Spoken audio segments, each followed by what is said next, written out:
Despite their defeat at the Battle of Castillon 15 years earlier, the English had never stopped aspiring to the French throne. And to get it, they had a new ally. On July the 3rd, in Bruges, Margaret of York, the 20-year-old sister of King Edward IV of England, was waiting for her husband on their nuptial night.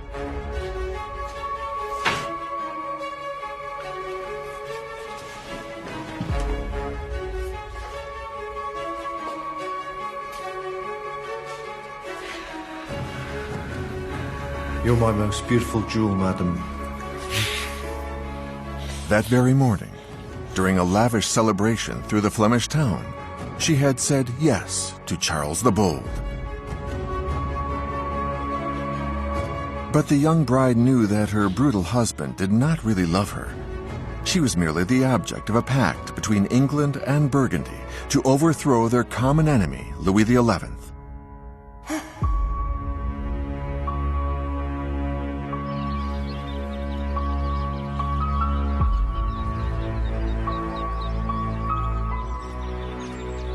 It was also through the help of a woman that the King of France retaliated, through his cousin, the former Queen of England, Marguerite of Anjou.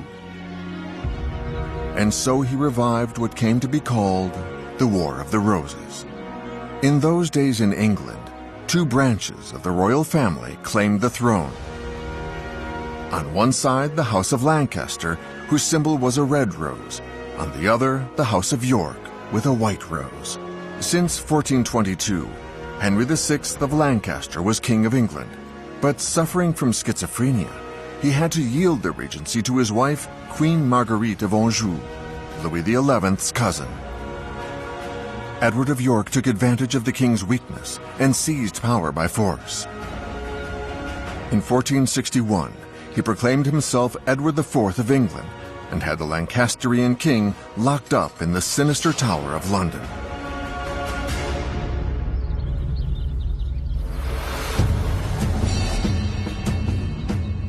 This chaotic situation across the Channel enabled Louis XI to weaken Charles the Bold and his brother-in-law, Edward of York.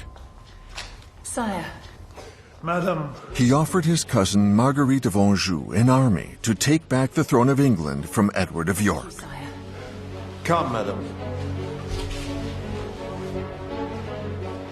In exchange, he demanded a 30-year truce between the two countries that had been at war for over 100 years.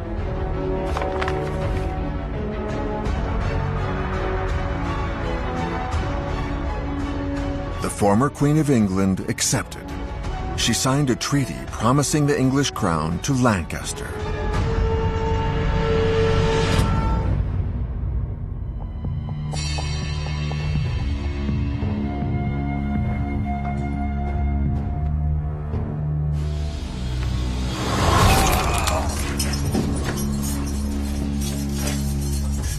A few weeks later, Louis XI's men freed Margaret's husband from his London prison. Henry of Lancaster thus took back the crown of England from Edward of York, who was driven into exile. Even though weakened after 10 years of captivity, Henry of Lancaster promised to support the King of France against the Bold. This time, Louis XI had won.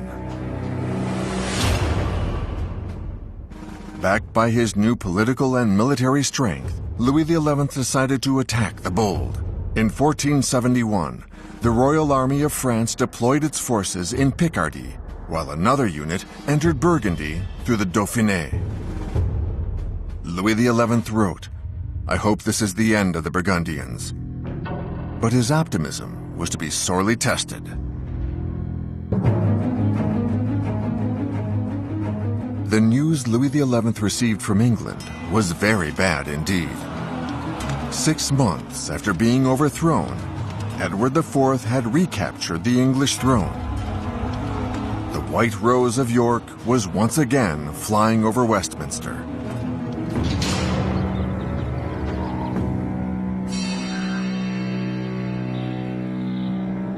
Margaret of Anjou was captured, and Henry VI of Lancaster was taken back to his geôle in the Tower of London.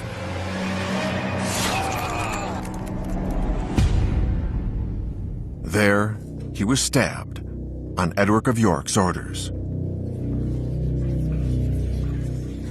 It's said that his ghost would forever haunt his cell.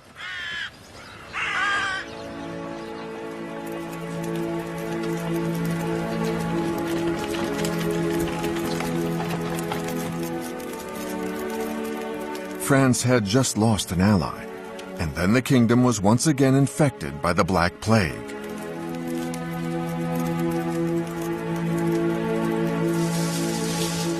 The epidemic was to strike the royal family at its very heart.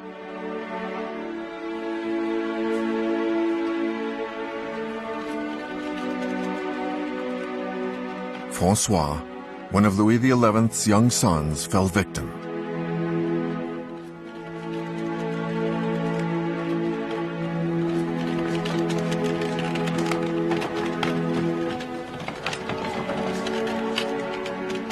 The King of France was once again very much alone to defend his throne,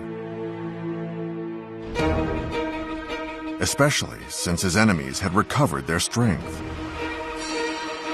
At the beginning of July 1475, the King of England landed in Calais with an army of 1,500 spearmen, 1,000 infantry, and a powerful artillery.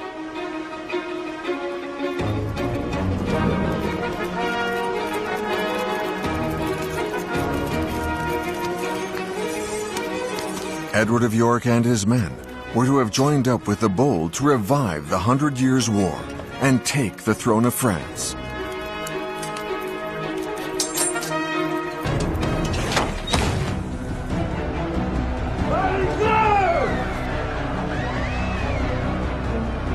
Louis XI knew the power and determination of the English.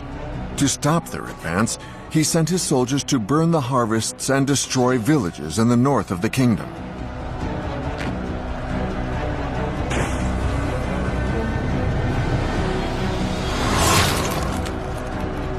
There was no way he would allow his enemies to get fresh supplies before joining the Burgundians.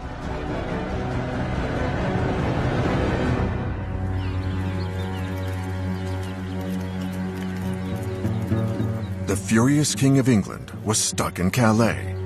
He was waiting for his brother-in-law, Charles the Bold, and his army. Together, they were to go to Reims, where Edward IV would be crowned King of France. But the Bold never arrived.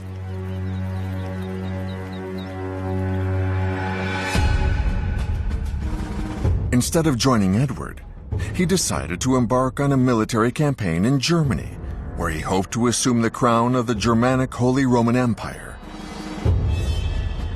The King of England, betrayed by Charles the Bold, knew he didn't have enough troops to face the royal army of France alone.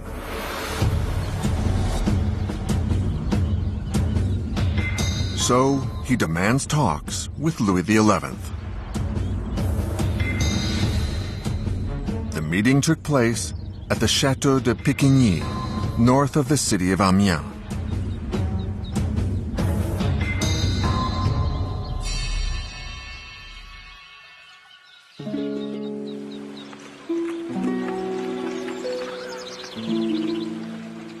For this crucial encounter on the River Somme, a wooden grill was placed between the King of France and the King of England to ward off any possible attack. I bid you welcome. Thank you, my cousin.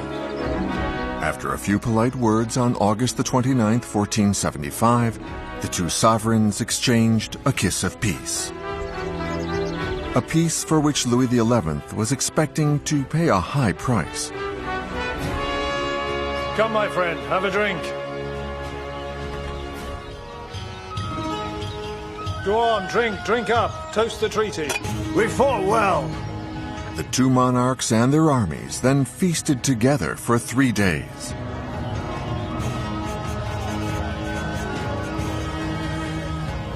Louis XI agreed to pay Edward of York 75,000 gold crowns.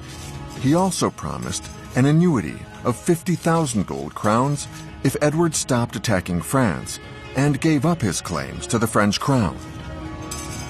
And England would retain the town of Calais as a way in to French territory. Peace. Go on! Without a drop of blood shed, Louis XI and Edward IV thus formally ended the 100 Years' War.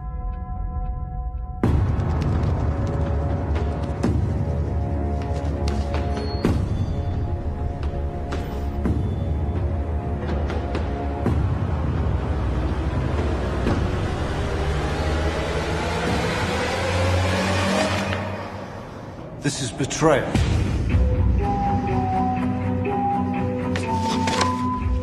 Charles the Bold was furious. He had just lost his best ally, but not his wild ambition. He wanted to overthrow Louis XI at all costs. So he too played at the marriage game. Give this to Emperor Frederick III. Yes, my lord. So he then turned to the Germanic Holy Roman Empire, whose crown he had desired several months earlier. The Bold hated the Habsburgs, but less so than he did the King of France. So in 1475, he agreed reluctantly to marry his only daughter Marie to Maximilian of Austria, son of Emperor Frederick III. Burgundy would thus become a vassal kingdom to the empire, and Charles the Bold would be crowned King of Burgundy.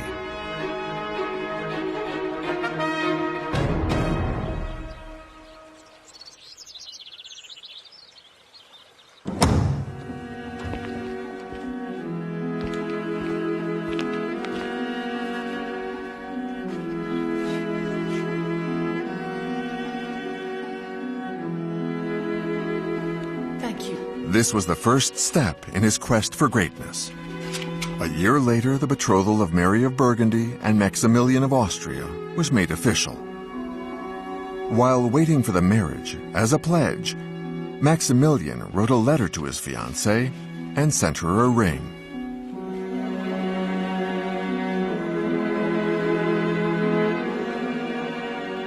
This jewel is today considered as the first engagement ring in the history of France. The marriage between Maximilian of Austria and Mary of Burgundy was full of promise and served many strategic interests. Young Maximilian's empire was facing economic difficulties, and Mary was the best bet in Europe. She was rich and had no army to defend her territories. Maximilian was a clever soldier, able to supply the strength that Mary so sorely lacked.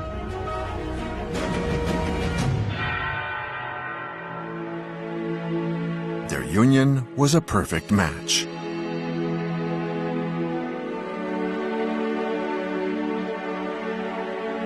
Mary of Burgundy, will you take for husband Maximilian of Austria to love faithfully for as long as you live, in happiness or in hardship? So the 20-year-old Mary Yes. married the 18-year-old Maximilian, who was still only Archduke of Austria, I declare you united in the sacred bonds of matrimony. whereas Mary had already become the Duchess of Burgundy following a cruel event.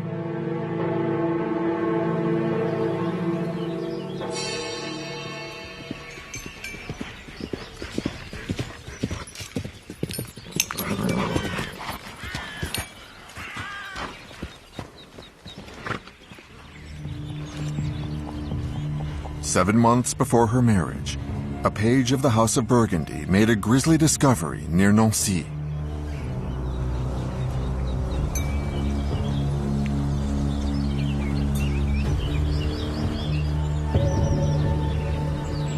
A body mysteriously stripped lay on the edge of a lake.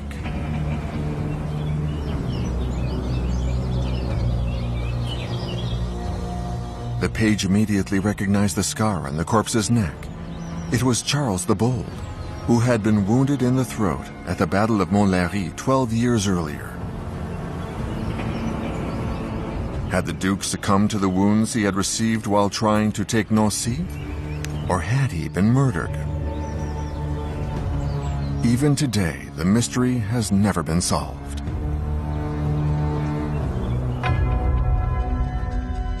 For Louis XI, the Bold's death was good news. But he now must face the strength of the new couple, Mary and Maximilian of Austria.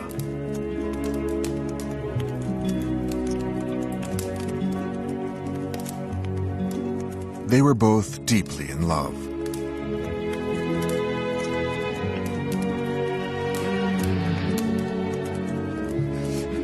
Mary and Maximilian produced 2 children for the empire.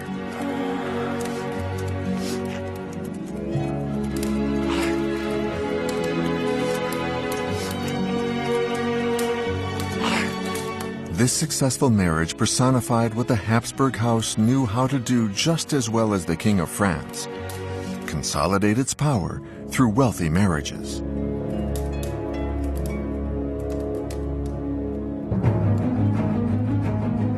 The lands of the Duchy of Burgundy, combined with those of the Germanic Holy Roman Empire, were even richer and more powerful and a threat to the Kingdom of France.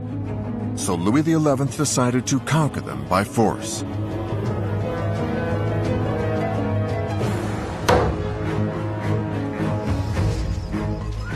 Without delay, he invaded Burgundy and the county of Artois. He also placed an army at the gates of Flanders. Maximilian's reaction was not long in coming.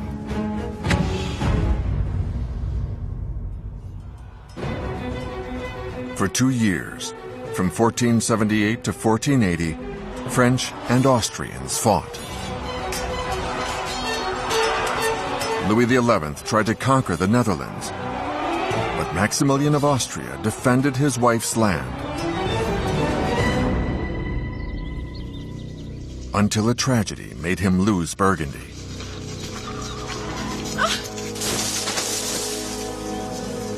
In 1482, during a falcon hunt in the forest of Wijendal, on her lands in Flanders, Mary died after falling from her horse. Mary! No. Say something to me. Mary, speak to me. No. After only 5 years of marriage, Maximilian had just lost the woman he had loved so dearly. Maximilian was overwhelmed by grief.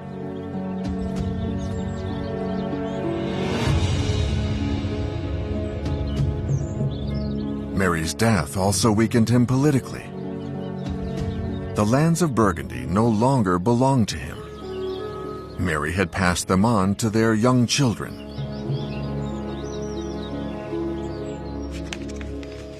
To get his hands on them, the King of France immediately proposed marrying his oldest son, the Dauphin Charles, to the daughter of Maximilian and Mary of Burgundy, little Margaret of Austria, heiress to the duchy. For Louis XI, it was a certainty. The Duchy of Burgundy was at last to be part of the Kingdom of France.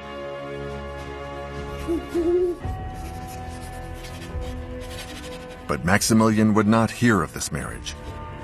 So, to counter, Louis XI needed support. He turned to England and begged Edward of York to send him men. Enter.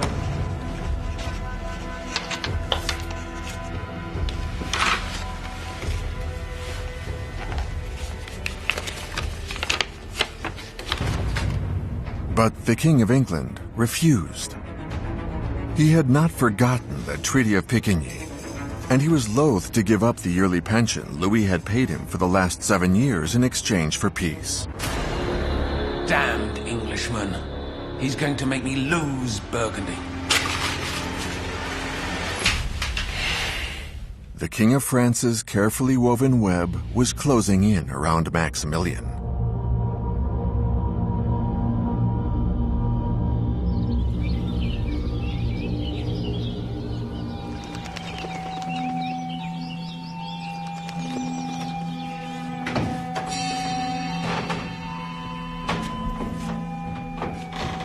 But at 55, Louis XI was more and more weighed down by the years.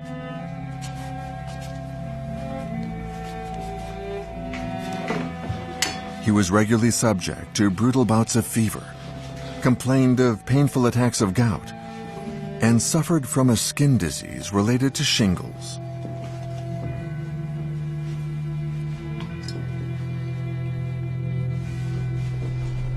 Sire! Father, wake up!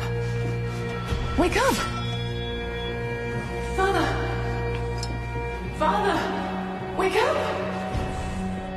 In early March, while dining with his eldest daughter, Anne de Beaujeu, he collapsed, probably victim of a stroke.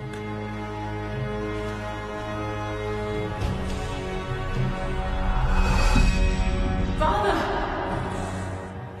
That evening, the king was unable to speak or understand anything that was said to him.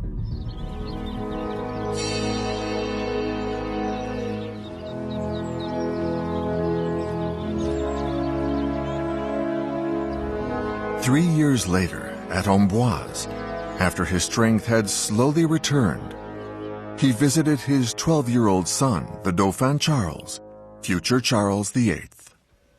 My son, you will reign after me, so listen carefully. The king knew he was seeing his son for the last time, so he put him on his guard. God has granted us the kingdom's highest charges. We must be worthy of the honor. But I warn you, be wary of the princes and lords of the blood. Most have conspired against me, and their betrayals have led to war. This truce is fragile and easily broken. Remember well what I have told you today, my son. The conversation at Amboise is today considered as the political testament of Louis XI. But before leaving the throne to his son, and despite his fatigue, Louis XI wanted at all costs to absolutely recover Burgundy. And to do that, he had to marry the Dauphin Charles to Margaret of Austria. Negotiations began by correspondence with the Archduke Maximilian. An agreement was finally reached on December the 23rd, 1482.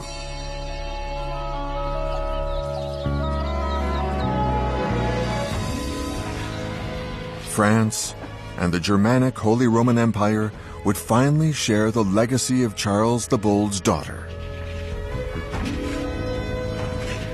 The Treaty of Arras allowed Louis XI to recover Burgundy, while Maximilian kept the Netherlands.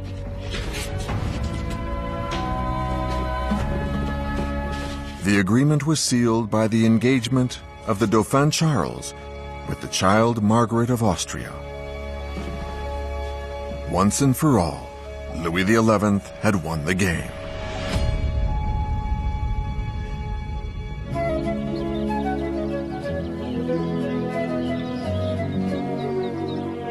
Five months later, the little Archduchess Margaret of Austria arrived at the Chateau of Amboise. This is where she was to be engaged to the Dauphin of France. In the meantime, she was to be brought up by Charles's elder sister, Anne de Beaujeu.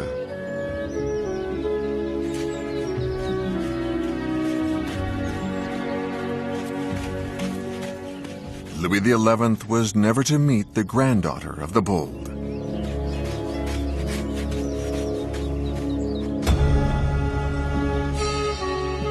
In August 1483, the king was living his last hours, but his son Charles was only 13, too young to reign. While awaiting Charles's reign, I want Anne to assume the duties of regent. She is the least mad woman in the world, given that there are none that are wise. You are her husband, Pierre. You must help her. Yes, sire.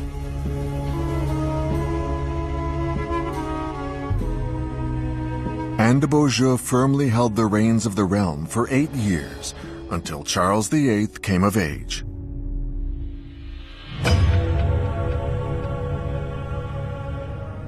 Louis XI died on August the 30th, 1483, at the age of 60. His reign had lasted for 22 years, during which, besides politics, he had remodeled the architecture of many chateaux, such as that of Langeais.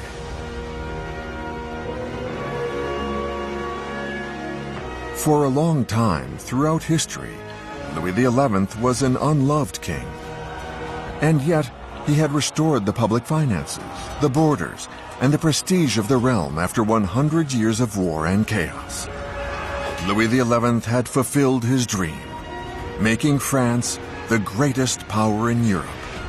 And soon, one of his successors would complete his work.